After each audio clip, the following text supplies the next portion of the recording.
بسم اللہ الرحمن الرحیم۔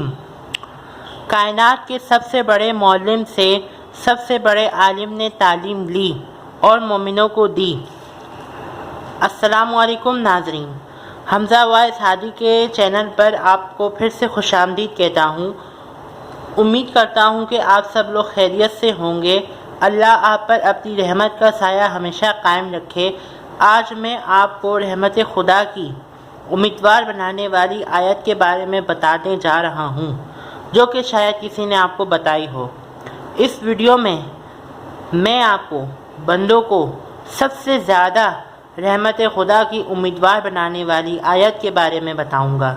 ویڈیو شروع کرنے سے پہلے جن لوگوں نے اب تک ہمارے چینل کو سبسکرائب نہیں کیا ہے وہ جلد از جلد سبسکرائب کر لیں اور بیل آئیکن پریس کرنا نہ بھولیں۔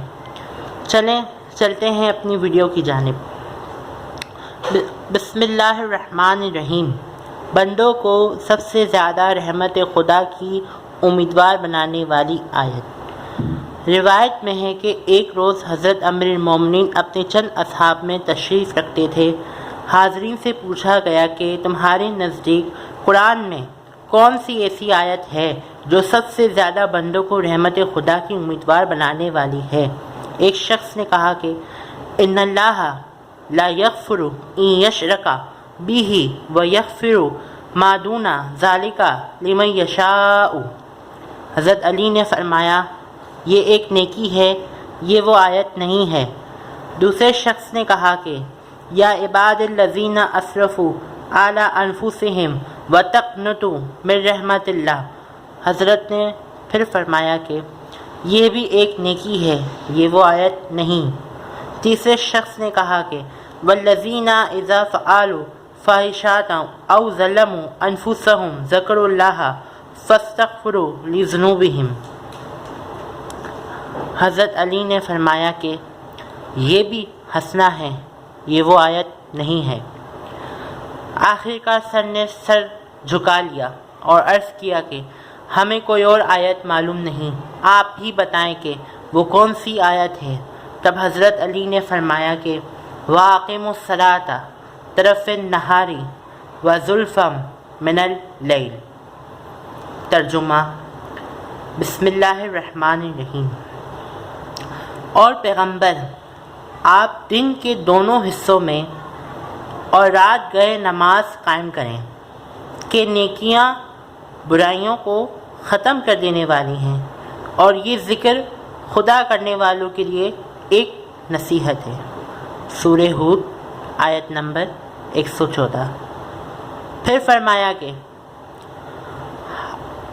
کہ آن حضرت نے اس آیت کو تلاوت کر کے فرمایا تھا، یعنی حضور اکرم صلی اللہ علیہ وسلم نے اس آیت کو تلاوت کر کے فرمایا تھا کہ یا علی، قسم ہے اس ذات کی جس نے مجھے برحق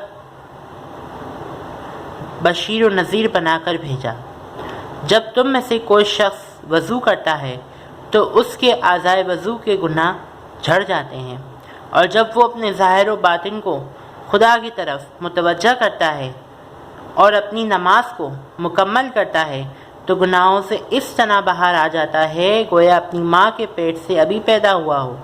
اس کے بعد اگر وہ پھر گناہ کرے گا تو دوسری نماز میں اس کی پھر وہی حالت ہوگی۔ یا علی، یہ 5 وقتہ نماز میری امت کے لیے اس نہر جاری کی مانند ہے جو تم میں سے کسی کے دروازے پر بہتی ہو۔ یہ نماز بشرط قبولیت گناہوں سے پاک کرتی ہے۔ ناظرین، یہ روایت سمیمہ کی کتاب 247 روایت نمبر سے لی گئی ہے، اور یہ جو آیت میں نے آپ کو بتائی وہ سورہ ہود کی 114 آیت ہے۔ اگر آپ کو یہ ویڈیو پسند آئی ہو تو لائک کر دیجیے گا اور شیئر کرنا نہ بھولیے گا۔ اب دیں مجھے اجازت۔ السلام علیکم ورحمۃ اللہ وبرکاتہ۔